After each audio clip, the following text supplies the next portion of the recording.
दो दिनों के अंदर सोने की कीमतों में मुसलसल कमी देखी गई है, जिससे खरीदारों को थोड़ी राहत मिली है।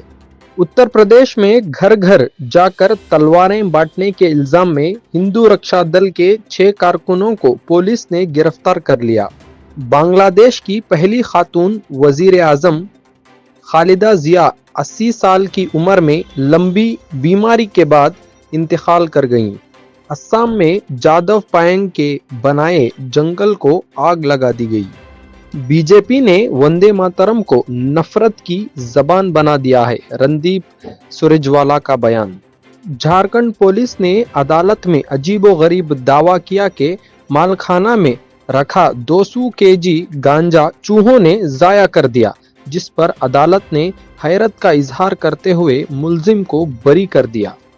कर्नाटका के वजीर आला सिद्धरामैया ने कहा कि बुलडोजर के जरिए जो गैर कानूनी कब्जे हटाए गए थे, वहां रहने वाले असली हकदार लोगों को हुकूमत की तरफ से घर बनाकर दिया जाएगा।